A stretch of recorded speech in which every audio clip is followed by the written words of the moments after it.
नबी पाक सल्लल्लाहु अलैहि वसल्लम आपने इरशाद फरमाया, अब एक बात है तो आपके सामने अर्ज करूं, फरमाया कि मोमिन जब इंतकाल करता है, फौत होता है, उसकी जो रूह होती है उसको मुअल्लक कर दिया जाता है तब तक जब तक कि वो मरने वाला मुसलमान उसकी तरफ से उसका कर्जा ना अदा कर दिया जाए। ये कर्ज लेते हैं ना, कर्ज, जितने बैठे हैं इनमें से अक्सर ऐसे होंगे जिन्होंने या कर्जा दिया होगा या लेना होगा, या कईयों ने लिया भी होगा। ऐसे देखिए, पहली बात यह है, कर्ज लेने के लिए उलमा फरमाते हैं बहुत अशद जरूरत हो तो फिर आप कर्जा ले सकते हैं।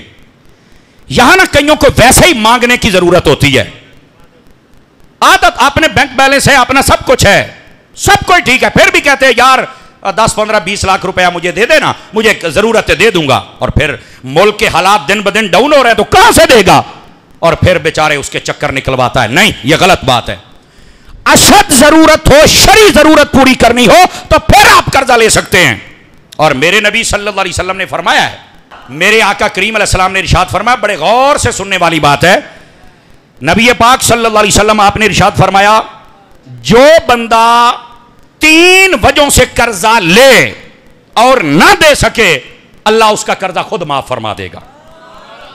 पूछा गया वो 3 कौन सी सूरतें हैं? पहली सूरत फरमाया, जब कोई बंदा फौत हो जाए और उसको कफन देने के लिए भी कपड़ा ना हो, जरूरत आ गई, फरमाया उस वक्त अगर किसी ने कर्जा उठाकर उसको कफन दे दिया, उसके तजहीज़ो तकफीन का इंतजाम कर दिया और बाद में ये बेचारा वापस ना कर सका, तो अल्लाह ताला क़यामत वाले दिन इस बंदे को माफ फरमा देगा। यह पहला कर्जा है। दूसरा कर्जा फरमाया, अगर इस्लाम के लिए जिहाद की जरूरत पेश आ गई, ऐलान हो गया कि जिहाद पे जाना है और इसके पास कुछ नहीं था, लेकिन यह जिहाद लड़ सकता है, किसी का यार अगर तू नहीं जा सकता तो मुझे कर्जा दे दे, मैं जिहाद लड़के आता हूं। यह गया, जिहाद लड़ा इस्लाम के लिए, बेचारा जिंदगी में फिर इसको वापस ना कर सका। इस्लाम को जरूरत भी थी, ऐलान भी था, इसने लिया भी सही, और लिया भी जायज जरूरत के लिए, जिहाद के लिए।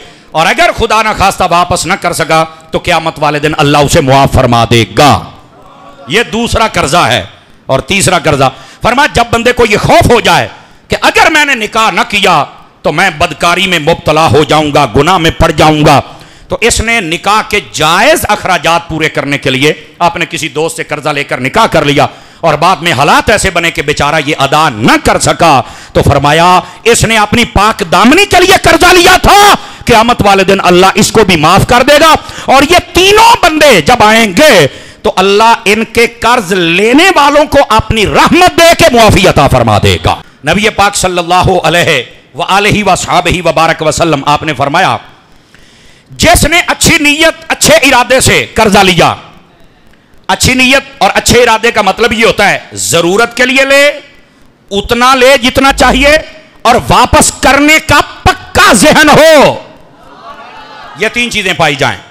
जब इस नीयत से कोई बंदा कर्जा लेता है और फिर खुदा ना खास्ता वापस नहीं कर सकता, तो नबी पाक सल्लल्लाहु अलैहि वसल्लम आप फरमाते हैं क़यामत वाले दिन क्या होगा, कर्जा लेने वाले को बुलाया जाएगा, यहां तक कि वो उस बंदे के सामने खड़ा होगा, कहा जाएगा अल्लाह की बारगाह में, ऐ इब्ने आदम, क्या तूने ये कर्जा लिया था? वो कहेगा लिया था। अल्लाह फरमाएगा क्यों लिया था?